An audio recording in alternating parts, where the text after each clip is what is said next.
ஆண்டவராக இயேசு நாமத்தினால் உங்களை வாழ்த்துகிறேன். இந்த புதிய மாதத்தில் கர்த்தருடைய வார்த்தையை உங்கள் மத்தியில் பகிர்ந்து கொள்ளும்படியாய் கர்த்தர் கொடுத்த இந்த நல்ல தருணங்களுக்காய், நல்ல சுகத்துக்காய், பலத்துக்காய் தேவனை நான் ஸ்தோத்திரிக்கிறேன். இந்த மாதத்தில் கர்த்தர் நமக்கு கொடுக்கிற வாக்குத்தத்தம் என்னவென்றால், வெளிப்படுத்தின விசேஷம் 3ஆம் அதிகாரம் 20வது வசனம். வெளிப்படுத்தின விசேஷம் 3ஆம் அதிகாரம் 20ஆம் வசனம்.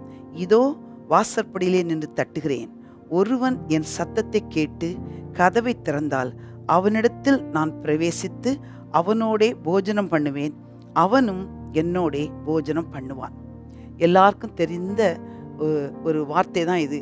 இந்த வாக்கு தத்தத்தை பார்க்கும்போது ஆண்டவர் சொல்றாரு, கதவை தட்டுவேன், என் சத்தத்தை கேட்டு ஒருவன் கதவை திறந்தா நான் அவன் வீட்டில் போய் தங்கியிருப்பேன்னு சொல்லலை, நான் அவனோடு போஜனம் பண்ணுவேன், அவனும் என்னோடு போஜனம் பண்ணுவான்.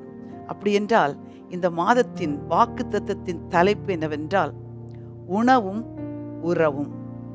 ஆண்டவர் நம்முடைய உறவை விரும்புகிற தேவன்.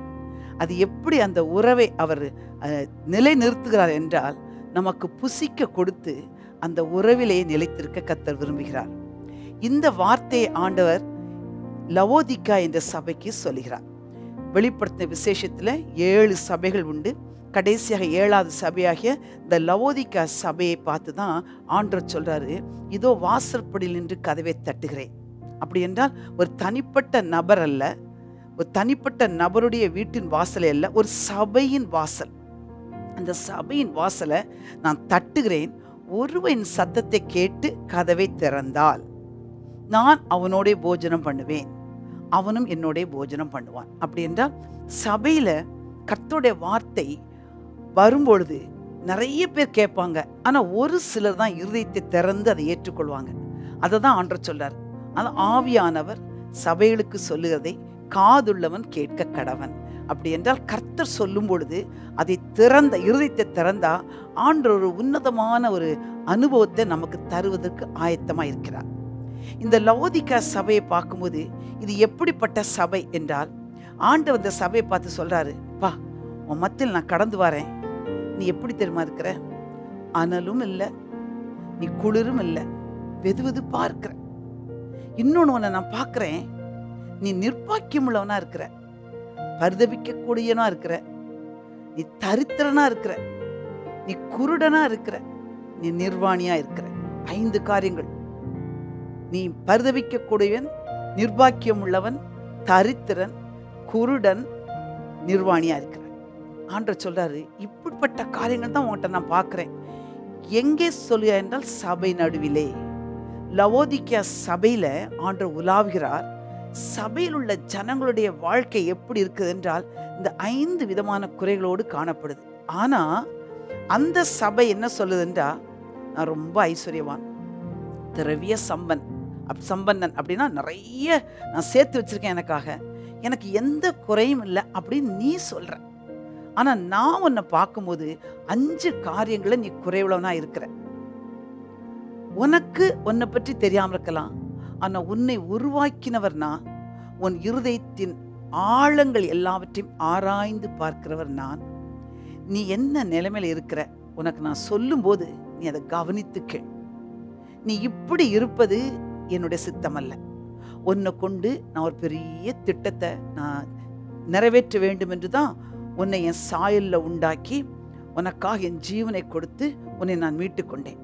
அதனால ஆண்டவர் இந்த லவோதிக்கா சபை பார்த்து என்ன சொல்றாருன்னா, நீ முதலாவது எப்படி இருக்க தெரியுமா, நிர்பாக்கியம் உள்ளவன், எனக்கு எந்த குறையும் இல்லைங்கிற. அப்படின்னா என்ன அர்த்தம்னா, அந்த லவோதிக்கா சபையில் உள்ளவங்களுக்கெல்லாம் தேவனை பற்றி அறிவு, நாலேஜ் இருந்தது, ஆனா அவரை அனுபவிக்கிற அந்த எக்ஸ்பீரியன்ஸ், அனுபவம் இல்லை.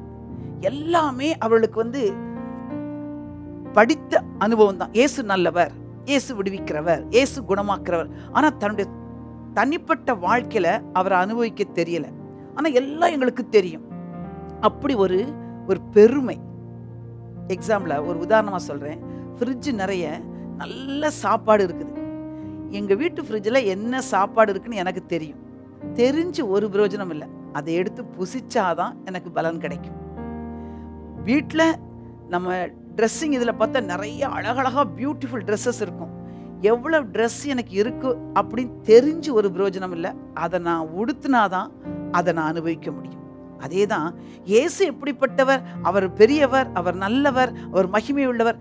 அறிவு பத்தாது, அவரோடு இணைந்து வாழும் அனுபவம் வேணும்.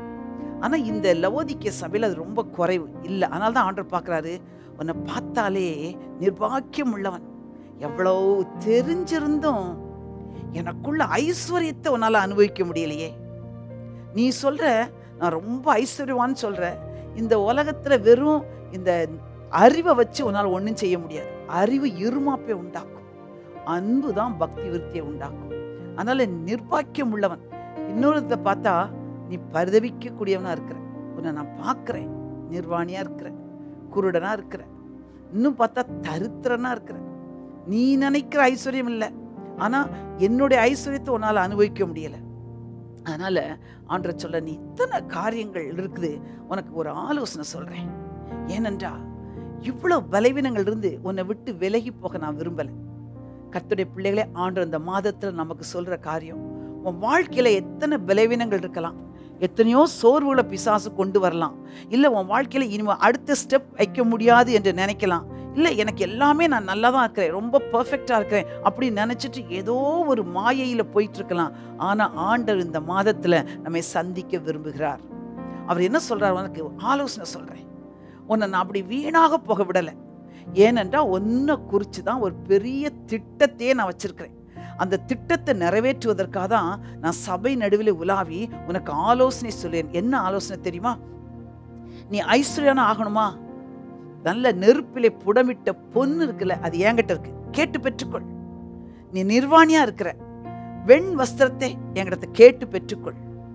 குருடனா இருக்கிற, உன் கண்ணுக்கு பார்வை அடையும்படி நல்ல ஆயின்மெண்ட் இருக்குது, மருந்து இருக்குது, என்கிட்ட கேட்டு பெற்றுக்கொள். ஏனென்றா நீ தரித்திரனா இருக்க நான் விரும்பல, நிர்வாணியா இருக்க விரும்பல, குருடனா இருக்க விரும்பல. அப்படி என்றால் ஆண்டவர் சொல்றாரு, என்கிட்ட உன்னை ஐஸ்வர்யவான ஆக்குவதற்கு அத்தனை காரியங்களும் இருக்கு. ஏன் தெரியுமா? நான் அளவற்ற ஐஸ்வர்யம் உள்ளவர். அப்ப ஆண்டவர் சொல்றாரு, நீ உனக்கு பொண்ணு தானே வேணும். பொண்ணுன்னா அந்த உலகத்தில் உள்ள காரியங்களை பார்க்காத. 1 பேதுரு 1:7 அழிந்து போகிற பொன் அக்னியினாலே சோதிக்கப்படும், அதை பார்க்கிலும் விலையேற பெற்றதா இருக்கிற உங்கள் விசுவாசம். சோ பொன்னிலும் மேலான விசுவாசம். அந்த விசுவாசம் கர்த்தராகிய இயேசு கிறிஸ்து வெளிப்படும் போது உங்களுக்கு புகழ்ச்சியையும் மகிமையையும் கனத்தையும் கொண்டு வரும். அப்படி என்றால் பொன்னு என்றால் எதை காட்டுது என்றால் தேவனுடைய தன்மை, டிவைன் நேச்சரையும் அவர் மேல் இருக்கிற ஒரு நம்பிக்கை. அந்த நம்பிக்கை எப்படிப்பட்ட நம்பிக்கை என்று 1 பேதுரு 1:4 ஜீவனுள்ள நம்பிக்கை, லிவிங் ஃபெய்த். அப்ப உன்னை ஐஸ்வர்யவானா மாற்ற வேண்டும் என்றால் முதல்ல நீ விசுவாசத்தை என்கிட்ட கேளு, நான் உனக்கு தரேன். ஏன்னா உங்க விசுவாசமே உலகத்தை ஜெயிக்கிற ஜெயம். உனக்கு விசுவாசம் இருந்தா உலகத்தையும் ஜெயிக்கும், உன்னதத்திலும் உன்னை கொண்டு உட்கார வைக்கும். அப்படிப்பட்ட விசுவாசம். இந்த உலகத்துல எவ்வளவு அறிவு இருந்தாலும் உன்னை உன்னதத்துல கொண்டு வைக்காது. ஆனா விசுவாசம் இருந்தால், தேவனுடைய தன்மை டிவைன் நேச்சர்ல உனக்கு பங்கு இருந்தா அது மட்டும்தான் உன்னதத்துல கொண்டு வைக்கும். தெளிவா சொல்றார் ஆண்டவர். அதனால உனக்கு வாழ்க்கையில உனக்கு வேண்டிய ஐஸ்வர்யத்தை கொடுக்க நான் ரெடியா இருக்கிறேன். எதென்றால் அழிந்து போகாத பொன்னிலும் விலையேற பெற்றா இருக்கிற விசுவாசமும் என்னுடைய தன்மை, டிவைன் நேச்சர், அவருடைய தன்மைக்கு பங்கு உள்ளவர்களாகும்படிக்கு. அப்படி என்ற ஆண்டவருடைய அவருடைய குணாதிசயங்கள் நம்ம என்ன செய்யணும், பங்குள்ளவர்களா இருக்க வேண்டும். அதை தான் ஆண்டவர் விரும்புகிறார். அப்படி உனக்கு வேணுமா, நீ என்ன செய்யணும், ஆண்டவர் சமூகத்தில், ஆண்டவரே இப்ப நான் புரிஞ்சுக்கிட்டேன், உம்மை பற்றி அறிவு தான் எனக்கு இருக்குது, ஆனா உம்மை நான் அனுபவிக்கவே இல்லை, எனக்கு உதவி செய்யுங்க. இந்த அறிவை வச்சு நான் வாழ விரும்பல, உம்மோடு இணைந்து நான் வாழ விரும்புறேன் அப்படின்னு கேட்டா ஆண்டவர் சொல்வாரு, okay, I am ready, I am willing to give you. ஆனா கண்டிஷன், எந்தெந்த காரியம் உங்ககிட்ட இருக்குதோ அந்த காரியம் எனக்கும் உனக்கும் உள்ள உறவை பிரிக்கிற காரியம், அதை விட்டுரு, தூக்கி போட்டுரு. நான் இப்படிதான் இருப்பேன், நான் செய்தா ரைட்டு, மற்றவங்க எல்லாம் தப்பு அப்படின்னு உனக்குள்ள பெருமை இருக்குல்ல, அதை முதல்ல விட்டுரு. என் சமூகத்துல இன்னும் நீ உன்னை தாழ்த்தி என்னென்ன காரியங்கள்லாம் நான் வெறுக்கிறேனோ அதெல்லாம் நீ விட்டுட்டா அப்ப எனக்கும் உனக்கும் உள்ள உறவு சரியாகும். அப்ப மட்டும் இல்ல, உனக்கு என்ன விசுவாசம் வேணுமா, உனக்கு தெய்வ தன்மை வேணுமா, எல்லாவற்றையும் நீ அதை நினைச்சு பங்கு பெற முடியும். அப்படின்னா முதலாவது விசுவாசம். தேவன் அவருடைய திவ்ய சுபாவம். அவருடைய திவ்ய சுபாவம் என்றால் அவருடைய அன்பு, அவருடைய இரக்கம், அவருடைய நீதி, அவருடைய பரிசுத்தம், அவருடைய உண்மை, அவர் வழி நடத்துதல், சொல்லிக்கிட்டே போகலாம். ஒன்னொன்னுக்கும் ஆழங்கள் இருக்கு. பரிசுத்தம் என்றால் ஏதோ ஒரு பரிசுத்தம் அல்ல, பரிசுத்தத்திலும் ஆழங்கள். அன்பு என்றால் அதற்கும் ஆழங்கள். அன்பின் அகலம், நீளம், ஆழம், உயரம் இன்னதென்று அப்படின்னு இருக்கு. அவ்வளவு அன்புனாலே தேவனுடைய அன்பு பல கோணங்கள்ல பல ஆழங்களில் கடந்து செல்லுது. அதையெல்லாம் நம்ம அறிந்து கொள்ள வேண்டும் என்றால் ஆண்டவர் சமூகத்தில், ஆண்டவரே அறிவு எனக்கு வேண்டாம், இந்த வேத அறிவை வச்சு நான் வாழ விரும்பல, உம்மோடு இணைந்து வாழ விரும்புகிறேன். ரெண்டாவது ஆண்டவர் சொல்றாரு, வெண் வஸ்திரத்தை என்னிடத்தில் கேட்டு பெற்றுக்கொள். அப்படி வெண் வஸ்திரம் என்றால் என்னன்னா, வஸ்திரம் என்றாலே நம்முடைய நடத்தை, கான்டக்ட், நம்ம எப்படி இருக்கிறோம் அப்படின்னு ஆண்டவர் சொல்றாரு. ஆனா நீ நிர்வாணியா இருக்கிற, தட் மீன்ஸ் வஸ்திரம் இல்ல, உன்னோட நடத்தை சரியில்லை. அப்போ ஒரு கேள்வி கேட்கலாம், ஆண்டவர் லவோதிக்கா சபையில தானே இதை சொல்றாரு, அப்ப சபையில் உள்ள ஜனங்கள்லாம் வஸ்திரம் இல்லைன்னா அவங்களாம் பின்மாறி போயிட்டாங்களா? இந்த காரியத்துல ஒரு தெளிவு வேணும். நாம ரட்சிக்கப்படுவதற்கு முன்பாக, நாம் பிறக்குவதற்கு முன்பாகவே 2000 வருஷத்துக்கு முன்பாக ஆண்டவர் இயேசு கிறிஸ்து இந்த உலகத்துல வந்து நம்முடைய பாவங்கள் எல்லாவற்றையும் அவர் ஏற்றுக்கிட்டார். இப்ப நான் பாவி, இயேசு வந்து எனக்கு முன்னால் நிற்கிறாரு. உன் பாவத்தெல்லாம் நான் ஏற்றுக்கொள்றேன்னா, என் பாவத்தெல்லாம் அவர் மேல வச்சுட்டேன்னா நான் இப்ப பாவியில நான் நீதிமான் ஆயிடுறேன். எப்படி நான் நீதிமான் ஆயிடுறேன்னா, என் பாவத்தை அவர் ஏற்றுக்கொண்டு அந்த பாவத்தின் சம்பளம் மரணம் இருக்குல்ல, அந்த மரணத்தை அவர் சந்தித்தார். அவர் சந்தித்தபடினால அவர் மரித்தார், நான் நீதிமானாய் மாறினேன். இது நாம பிறப்பதற்கு முன்பாகவே 2000 வருஷத்துக்கு முன்பாக ஆண்டவர் சம்பாதித்து வைத்தது. நீதியின் வஸ்திரத்தை நமக்கு கொடுத்தார். என்றைக்கு இயேசுவை ஏற்றுக்கிட்டோமோ, ஆண்டவரே என் பாவத்தெல்லாம் மன்னித்ததற்காக எமக்கு நன்றி, என்னை நீதிமானாய் மாற்றினரே என்று விசுவாசம் வைக்கிறோம்ல, அப்ப ஒரு வஸ்திரத்தை கர்த்தர் நமக்கு கொடுக்கிறார். ஆனா இந்த வஸ்திரம் யாருக்குமே தெரியாது, கண்களுக்கு தெரியாது. நம்மளை பார்க்கிறவங்க சாதாரணமா தான் பார்ப்பாங்க. ஆனா நான் நீதிமானாயிட்டேன்னு சொன்னாலும் என் வாழ்க்கை எப்படி நான் வெளிப்படுத்துறேன், அதுதான் அந்த வஸ்திரத்தினுடைய உண்மை நிலைமை புரியும். இயேசு எனக்காக அவர் மரித்தார், நான் நீதிமானானேன். ஆனா என் வாழ்க்கையில நான் அதை காட்டும் பொழுது அதுதான் அந்த வஸ்திரம். ஒரு நாள்ல இயேசுவை ஏற்றுக்கிட்டோம், நல்லதுதான். ஆனா இப்போ உன் வாழ்க்கை எப்படி இருக்கு? ஒரு நாள்ல இயேசுவை ஏற்றுக்கிட்ட பொழுது அவ்வளவு சந்தோஷம், வேதத்தை நல்லா வாசிப்போம், எல்லார்ட்டும் எதிர்த்து பேசினா மன்னிப்பு கேட்போம், கோவப்பட மாட்டோம், எல்லாவற்றிலும் மாற்றங்கள். ஆனா இப்ப எதுக்கெடுத்தாலும் கோபம், எதுக்கெடுத்தாலும் குற்றம் பிடிக்கிறது, ஒரு சின்ன காரியத்தை பெருசுபடுத்தி சண்டை போடுறது, மற்றவங்களை தவறா பார்க்கறது, எப்போதுமே ஒரு இம்மெச்சூரா பிஹேவ் பண்ற ஒரு அனுபவம். அது எது தெரியுமா? அந்த நீதியில நம்ம வாழ வேண்டும். கிறிஸ்து எனக்குள் வாழ்கிறார். அழகா, நான் கிறிஸ்துவுடனே கூட மரித்தேன், ஆயினும் பிழைத்திருக்கேன், இனி நான் அல்ல கிறிஸ்துவே எனக்குள் பிழைத்திருக்கிறார். அப்ப ஆண்டவர் நமக்குள் பிழைத்திருக்கிற அனுபவம், எனக்குள்ள ஆண்டவர் பிழைத்திருந்தா அவர் தான் வெளிப்படுவார். அதுதான் வெண் வஸ்திரம். இதை நீ கேட்டு வாங்கிக்கொள். அடுத்தபடியாக, நீ குருடனா இருக்கிறாய், உனக்கு பைபிள்ல இன்சைட், ஆழங்களே தெரியல, சும்மா வாசிச்சுட்டு போற ஒழிய அனுபவம் இல்லை, ஆழமும் புரியல. அதனால உனக்கு அபிஷேகம் தேவை. அதனால தான் ஆண்டவர் சொல்றாரு, உனக்கு அபிஷேகத்தை நான் தருகிறேன் என்று. அப்படி என்றால் கண்களுக்கு கலிக்கும் ஒரு ஆயின்மெண்ட், ஒரு மருந்து தரேன். அப்ப கண்கள் பார்வை அடையணும். ஆண்டவர்கிட்ட சொன்ன, ஆண்டவரே எனக்கு அறிவு வேண்டாம், அபிஷேகம் வேணும். அறிவு நிறைய இருந்து அபிஷேகம் இல்லைன்னா ஒரு பிரயோஜனம் இல்லை. அப்படி என்றால் பிரியமானவர்களே, இந்த லவோதிக்கா சபை இவ்வளோ மோசமா இருந்தாலும் ஆண்டவர் சொல்றாரு, நீ எந்தெந்த காரியங்கள்லாம் குறைவுள்ளனாயிருக்கிறியோ அந்த குறைவோடு வாழாத, உன் குறைவை நிறைவாக்கக்கூடிய அத்தனை காரியங்களும் என்கிட்ட இருக்கு, என்னிடத்தில் கேட்டு நீ பெற்றுக்கொள் என்று சொல்கிறார். அது மட்டுமல்ல, ஆண்டவர் 19ஆம் வசனம் சொல்கிறார், நான் நேசிக்கிற எவர்களோ அவளை கடிந்து கொண்டு சிட்சிப்பேன். அப்படின்னா என்ன? நீ எவ்வளவு தப்பு பண்ணாலும் நான் உன்னை நேசிக்கிறேன். இந்த மாதத்துல ஆண்டவர் சொல்றாரு, நிறைய காரியங்கள்ல நீ பலவீனமா பின்வாங்கி போயிருக்கலாம், ஆனா ஆண்டவர் சொல்றாரு, கவலைப்படாத, நான் உன்னை நேசிக்கிறேன். அதனால்தான் கடினமான வார்த்தை என்ன, நீ தரித்திரனா இருக்கிறப்பா, நீ நிர்வாணியா இருக்கிற, நீ குருடனா இருக்கிற, இப்படி வாழாத என்று உனக்கு ஏன் கடிந்து கொண்டு புத்தி சொல்றேன் என்றால் உன்னை நேசிக்கிறேன். அது மட்டும் இல்ல, அதுக்கப்புறம் 20ஆம் வசனத்துல ஆண்டவர் சொல்றாரு, இதோ வாசற்படியில் நின்று தட்டுகிறேன், ஒருவன் என் சத்தத்தை கேட்டால். அந்த ஒரு வார்த்தையை கவனிச்சு பாருங்க.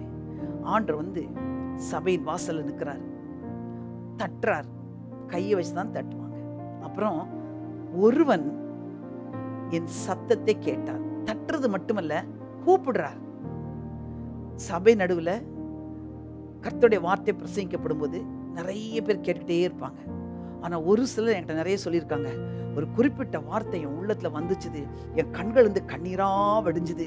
ஆண்டோடைய அன்பு இவ்வளவு பெருசா என்று யோசிச்சேன். நான் எவ்வளவு குறைவுள்ளவளா இருக்கிறேன், எவ்வளவு பாவியா இருக்கிறேன், என்னையா அவ்வளவு நேசிச்சார் என்று ஆண்டோடைய அன்பு என்னை அதிகமா என்னை தொட்டுச்சு. எனக்கு இன்னொரு அனுபவத்துக்குள்ள கர்த்தர் நடத்தினார் என்று நிறைய விசுவாசிகள் சொல்றதை நான் கேட்டிருக்கிறேன். அப்படி என்றால் கதவை தட்டுகிற சத்தமும் அவருடைய சத்தமும், இதோ வாசற்படியில் நின்று கதவை தட்டுகிறேன், ஒருவன், நிறைய பேர் எதிர்பார்க்கிறேன், சபை நடுவுல ஒருவன் என் சத்தத்தை கேட்டு உள்ளத்தை வந்துட்டா ஆண்டவர் சொல்றாரு, நான் உன்னோட போஜனம் பண்ணுவேன். இப்போ உள்ள இருந்து கதவை திறக்கிறாங்க, ஆண்டவர் வந்து நிற்கிறாரு. இமேஜின் பண்ணுங்களேன் அந்த காட்சியை. கதவை தட்டுறாரு, ஒருவன் கதவை திறக்கிறான். இப்போ ஆண்டவர் சொல்றாரு, சரிப்பா நீ திறந்துட்ட, இப்போ நான் உன்னோட என்ன செய்ய போறேன், சாப்பிட போறேன். சாப்பிடவா? நான் ஒண்ணுமே ஆயத்தமாக்கி வைக்கலையே ஆண்டவரே, என்ன செய்ய ஆண்டவரே, நீ முந்தி சொல்லிட்டு வந்திருக்க கூடாதா, நான் நிறைய ஆயத்தம் பண்ணி வச்சிருப்பேனே அப்படி நம்ம சொன்ன ஆண்டவர் சொல்லுவாரு, உனக்கு ஒண்ணு தெரியுமா, உன்னோட நான் சாப்பிட போறேன்னு தான் இங்க வந்திருக்கிறேன். அப்படின்னா ஒரு ஆயத்தத்தோடு வந்திருக்கிறேன். உன் கண்ணுக்கு அது தெரியல. என்ன தெரியுமா, இன்னைக்கு நீ சாப்பிட போகிற உணவு பெஸ்ட் உணவு. அதாவது அந்த சாப்பிட போயிறேன்னா அந்த வெளிநாட்டிலலாம் அந்த ஈவினிங் மீல் தான் ரொம்ப மெயின் மீல் அப்படின்னு சொல்லுவாங்க. நிறைய ஐட்டம்ஸ்லாம் இருக்கும். இப்போ ஆண்டவர் சொல்றாரு, உன்னோட நான் சாப்பிட போறேன் அப்படின்னு சொன்னா, நான் சும்மா சாதாரணமாக வரல, ஒரு ப்ரிப்ரேஷனோட ஒரு பெஸ்ட் ஃபுட்டை நான் வந்து கொண்டு வந்திருக்கிறேன். என்ன ஆண்டவரே கொண்டு வந்திருக்கிறீங்க, கையில் எதுவுமே இல்லையே அப்படின்னா சொல்லுவார் ஆண்டவர், உனக்கு ஒன்று தெரியுமா, ஜீவாப்பம் நானே, என்னை புசிக்கிறவன் என்னாலே பிழைப்பான். அப்படியா? அப்போ உண்மை புசிக்கணுமா? அது எப்படி? வா வா உட்கார் உட்கார், டேபிளில் உட்கார், நான் உனக்கு சொல்லி கொடுக்குறேன் அப்படின்னு சொல்லிட்டு, வாழ்க்கையில் நீ எவ்வளவோ பின்மாறி போயிருந்தல, உன்னை நான் சந்திச்ச அந்த நாளை நினைச்சு பாரு. ஆமாண்டரை நினைச்சு பார்க்குறேன், எப்படியோ வாழ்ந்தேன், ஆனால் ஒரு நாள் நம்முடைய அன்பு சந்திச்சதுல அந்த அன்பை தியானிச்சு பாரு. எவ்வளோ உன்னை நேசிக்கிறேன், நீ அதை தியானிச்சு பாரு. நான் அவரை தியானிக்கும் தியானம் எனக்குள் இனிதாய் இருக்கும். அப்படின்னா நான் உன்னை சந்திச்ச விதத்தை நீ அப்படியே சிந்திச்சு பாரு. உனக்கு அது ஒன்று ஆவியில் அது உணவாய் மாறும். உன்னை நான் எவ்வளோ பாதுகாத்தேன், எத்தனையோ காரியங்கள்ல, எத்தனையோ நேரங்கள்ல நீ சறுக்கி போகக்கூடிய ஒரு சூழ்நிலை வந்தா கூட நான் வந்து என்ன செஞ்சேன், கைனால தாங்கினேன். சிந்திச்சு பாரு, எத்தனை முறை உன்னை நான் பாதுகாத்தேன், எத்தனை முறை உனக்கு உதவி செஞ்சேன், எத்தனை முறை நீ அழுது கண்ணீரோடு இருக்கும் போதெல்லாம் பதில் கொடுத்து உன் கண்ணீரை களிப்பாய் மாற்றினேன். சிந்திச்சு பாரு, என்ன சிந்திச்சு பாரு. என் அன்பு, என் நீதி, என் பரிசுத்தம், என்னுடைய மகத்துவம் எல்லாவற்றையும் நீ கொஞ்சம் சற்று சிந்திச்சு பாரு. அதுவே உனக்கு உணவாய் மாறும். அவரை தியானிக்கும் தியானம். எந்த ஒரு பொருளை நம்ம சாப்பிட்றோமோ அந்த பொருளுக்கு அத்தனை சத்தும் நம்ம பாடியில் டெபாசிட் ஆகும். இயேசுவை தியானிக்க அவருடைய அவ்வளோ திவ்ய சுபாவங்களும் நம்முடைய வாழ்க்கையில் அப்படியே அது என்ன செய்யும், அப்படி பெருகிக்கொண்டே இருக்கும். அதனால தான் அவர் பெருகவும் நான் சிறுகவும். அப்போ ஆண்டவர் சொல்லுவார், சரி ஆண்டவரே, இப்போ வந்து நானும் அவனுடைய போஜனம் பண்ணுவேன், அவனும் என்னுடைய போஜனம் பண்ணுவான்னா, இப்போ நீங்கள் வந்து உண்மை தானே எனக்கு தந்துட்டு இருக்கீங்க, அப்போ நீங்கள் எதை சாப்பிடுவீங்க அப்படின்னு கேட்டால் ஆண்டவர் சொல்லுவார், உனக்கு ஒன்று தெரியுமா, என்னுடைய போஜனம் இந்த உலகத்துக்குரியதில்லை, பிதாவின் சித்தம் செய்வதான்ப்பா என் போஜனம். நீ பிதாவின் சித்தத்தை நீ செஞ்சுட்டா, நீ பிதாவை நீ புசிச்சுட்டா, என்ன புசிச்சுட்டா, எல்லா மனுஷரும் ரட்சிக்கப்பட வேண்டும் என்பதே தேவனுடைய சித்தம். எல்லாரும் பரிசுத்தமாய் இருக்க வேண்டும் என்பதே தேவனுடைய சித்தம். அப்படின்னா அந்த பிதாவின் சித்தம் உன் வாழ்க்கையில நிறைவேறுச்சுன்னா அதுதான் என் வாழ்க்கையின் போஜனம். பிரியமானவர்களே, ஆண்டவர் எவ்வளவு மகிமைக்குரியவர், கனத்துக்குரியவர், புகழ்ச்சிக்குரியவர். அவர் நினைச்சிருந்தா ஒரு தூதர்களை வச்சு நம்ம சந்திக்க வைக்கலாம். ஆனா அவரே வந்து தட்டி நாம் திறக்க வேண்டும் என்று எதிர்பார்க்கிறார். திறந்துட்டா உள்ளே வந்து அந்த உணவும் உறவும், வெறும் சாப்பாடு கொடுத்து இந்தா சாப்பிடு இல்லை, ஒரு ஃபெல்லோஷிப் உண்டாகுது. அப்போதான் உணர முடியும், ஆண்டவரே நீ எவ்வளவு நல்லவரப்பா, இப்போ நான் புரிஞ்சு கொள்றேன், நீங்க வந்து எங்க அப்பா, நீங்க வந்து என் மேய்ப்பர், நீங்க வந்து என் நல்ல போதகர், நீங்க என் நண்பர், நீங்க என் மணவாளர், நீங்க எங்க அம்மா, எல்லா உறவுகளும் உம்மிடத்துல நான் பார்க்கிறேன் ஆண்டவரே. என்ன ஒரு பொருட்டா எண்ணி என்கிட்ட வந்து நீங்க இவ்வளவு தூரம் உங்க வெளிப்படுத்தி காட்டுறீங்களே, இதுக்கு நான் தகுதியே இல்லை ஆண்டவரே சொல்றாரு. ஒருவன் என் சத்தத்தை கேட்டு கதவை திறந்தால் நான் அவனோடே போஜனம் பண்ணுவேன், அவனும் என்னோடே போஜனம் பண்ணுவான். பிரியமானவர்களே, உணவும் உறவும். ஒவ்வொரு முறையும் ஆண்டவரோடு நெருங்கிய உறவு இருந்தாதான் வேத வசனத்தினுடைய அர்த்தத்தை புரிஞ்சு கொள்ள முடியும். அதனால பிரியமானவர்களே, ஆண்டவர் பேசும்போது அது நமக்குள்ள ஒரு உணர்வு கொண்டு வரணும். அந்த உணர்வு வந்துச்சுன்னா கண்கள் கண்ணீர் வரும். ஒரு வசனம் இருக்குது, சங்கீதம் 74:6 என்று நினைக்கிறேன். நான் கர்ப்பத்தில் உற்பவித்தது முதல் உம்மால் ஆதரிக்கப்பட்டேன். ஒரே ஒரு வார்த்தை தான், ஆனா என் உள்ளத்துல அது ஆழமா பதியுது. அப்படின்னா நான் கர்ப்பத்துல உற்பவித்ததுல இருந்து என்னை ஆதரிக்கிற ஒரு தேவனா நீங்க? அப்பா, நினைச்சே பார்க்க முடியல, கொஞ்சம் கூட திங்க் பண்ண முடியல. கர்ப்பத்தில் இருக்கும் போதே என்னை ஆதரிச்ச தேவன், அப்ப இந்த நாள் வரை என்னை ஆதரிக்கிறீங்க, இனியும் என்னை ஆதரிப்பீங்க. இப்படிதான் அவரை புசிக்க வேண்டும். அதனால உணவும் உறவும். ஆண்டவர் போஜனம் பண்ண விரும்புகிறார். அவரை நல்லா புசிக்க புசிக்க அடுத்த வசனம் சொல்கிறது, நான் ஜெயம் கொண்டு என் பிதாவினுடைய சிங்காசனத்தில் அவரோட கூட உட்கார்ந்தது போல ஜெயம் கொள்ளுகிறவன் எவனோ அவனும் என்னுடைய சிங்காசனத்தில் என்னோட கூட உட்காரும்படி அருள் செய்வேன் என்று 21ஆம் வசனம் சொல்கிறது. அப்படின்னா நான் வந்த நோக்கம் என்ன தெரியுமா? உனக்கு நான் போஜனம் கொடுப்பேன், நீ என்ன புசிக்க புசிக்க உன் வாழ்க்கையில ஜெயம் பெறுவாய். நீ ஜெயம் பெற்றா, முதலாவது உணவும் உறவும், இரண்டாவது ஜெயமும் சிங்காசனமும். நீ ஜெயம் பெற்றுட்டா, என் பிதாவின் சிங்காசனத்துல நான் எப்படி இருக்கேனோ அதே போல உன்னையும் என் சிங்காசனத்தை உட்கார வைப்பேன். எத்தனை அற்புதமான வாக்குத்தத்தம்! இந்த மாதத்துல சத்துரு உங்களை எந்தெந்த காரியங்களை தோற்கடிக்கணும்னு நினைச்சானோ இந்த வார்த்தையின்படி கர்த்தர் உங்களுக்கு ஜெயத்தை கொடுப்பார். எவன் தோற்கடிக்கணும்னு நினைக்கானோ அவன் தோற்கப்பட்டு போவான். கர்த்தர் சொல்ல, நீ கவலைப்படாத, ஜெயம் கொடுக்கும் தேவனாய் உனக்கு நான் போஜனம் கொடுக்கிறேன். நீ என்ன புசிக்க புசிக்க புசிக்க ஒரு உன்னத பலன் உன்னை நிரப்பும். என்னுடைய உணவால நீ நிரம்பும் பொழுது பிசாசுடைய தந்திரங்களை அறிந்து கொள்ள முடியும், பிசாசுடைய திட்டங்களை உன்னால மேற்கொள்ள முடியும், அழிக்க முடியும். ஏனென்றால் உனக்கு ஒரு வழியா வருகிற சத்துரு 7 வழியா அவன் சிதறடிக்கப்பட்டு போவான். கவலைப்படாதீங்க, இந்த மாதத்துல கர்த்தர் நமக்கு நிறைய புசிக்க, அவரே நமக்கு போஜனம் கொடுப்பாரு. நிறைய புசிக்க முடியாத கர்த்தர் கண்கள் திறக்க போகிறார். அது மட்டுமல்ல, நிறைய காரியங்கள்ல கர்த்தர் ஜெயம் கொடுக்க போகிறார். குடும்பத்துல சமாதான குறைச்சலா, வியாதியா, பலவீனமா, கடன் தொல்லையா, பலவிதமான ஆசீர்வாதங்கள்லாம் தடைப்பட்டு அப்படியே நின்று இருக்கதா? கவலைப்பட வேண்டாம். நமக்கு ஜெயம் கொடுக்கிற தேவன் இந்த மாதத்துல வாக்கு பண்ணிருக்கிறார். நான் உன்னோட போஜனம் பண்ணுவேன், நான் உன்னை ஜெயம் கொடுத்து என்ன, நீ ஜெயம் கொண்டா என் போஜனத்தை புசித்தா உனக்கு ஜெயம். நீ ஜெயம் பெற்றால் உன்னை உன்னதத்தில் சிங்காசனத்தில் உட்கார வைப்பேன். பிரியமானவர்களே, இந்த வாக்கு தத்தத்தின்படி கர்த்தர் இந்த மாதத்தில் ஆசீர்வதிப்பாராக. எல்லாரும் ஜெபம் பண்ணலாமா? அன்புள்ள பிதாவே இயேசுவே, இந்த நல்ல வேளைக்கு நன்றியோடு துதிக்கிறோம், ஸ்தோத்திரிக்கிறேன். இதோ வாசற்படியில் நின்று கதவை தட்டுகிறேன். ஒருவன் என் சத்தத்தை கேட்டு கதவை திறந்தால் நான் அவனோடே போஜனம் பண்ணுவேன், அவனும் என்னோடே போஜனம் பண்ணுவான். ஆண்டவரே, இந்த நல்ல வாக்குத்தத்தத்துக்காய் ஸ்தோத்திரம். எங்களுடைய உறவை விரும்புகிற தேவன், நாங்க மண் என்று பலவீனர்கள் என்று எங்களை ஒதுக்கி தள்ளாம தேடி வந்து எங்களுக்கு போஜனம் கொடுத்து எங்க கண்களை திறக்க வைக்கிறேன்னு நினைக்கிற உங்களுடைய மகா பெரிய அன்புக்காகவும் அருமையான இந்த வாக்கு தத்தத்துக்காகவும் நன்றி செலுத்தி ஜெபிக்கிறோம். ஆண்டவரே ஸ்தோத்திரம், ஆண்டவரே ஸ்தோத்திரம், ஆண்டவரே ஸ்தோத்திரம், ஆண்டவரே. இந்த உறவிலே நாங்கள் பலப்பட உதவி செய்ங்க. இந்த மாதத்துல இந்த உறவில அதிகமாய் வளர உதவி செய்ங்க. வேத வசனத்தை நாங்கள் வாசிக்கும் போதெல்லாம் ஆண்டவரே, அதுல உணவு மன்னாவாய் எங்களுடைய இருதயத்துல ஆவியிலே போகட்டும். உடைய கரத்தில் எங்களை தாழ்த்தி அர்ப்பணிக்கிறேன். ஆண்டவரே, எல்லா குடும்பத்தில் இருக்க ஒவ்வொரு பிள்ளைகளையும் உடைய கரத்தில் அர்ப்பணிக்கிறேன். ஒவ்வொரு குடும்பத்திலும் சமாதானம் உண்டாகட்டும், சந்தோஷம் உண்டாகட்டும். குடும்பமாய் உம்மை புசிக்க அவள் மனக்கண்கள் திறக்கப்படட்டும். ஆண்டவரே, உம்மை புசிக்க புசிக்க சத்துரு வைத்திருக்க திட்டங்கள் எல்லாம் முறியடிக்கப்படட்டும். ஆண்டவரே, எல்லாவற்றிலும் ஜெயம் பெற்றவர்களாய் சத்துருவை காலின் கீழே போட்டு நசுக்கிறவர்களாய் மாற்றுங்க. நல்ல சுகம், பலன், தீர்க்காயுசு உண்டாகட்டும். உடைய நாமத்தை மகிமைப்படுத்தும். இயேசுவின் இனிய நாமத்தில் ஜெபிக்கிறேன் எங்கள் நல்ல பிதாவே, ஆமென். God bless you.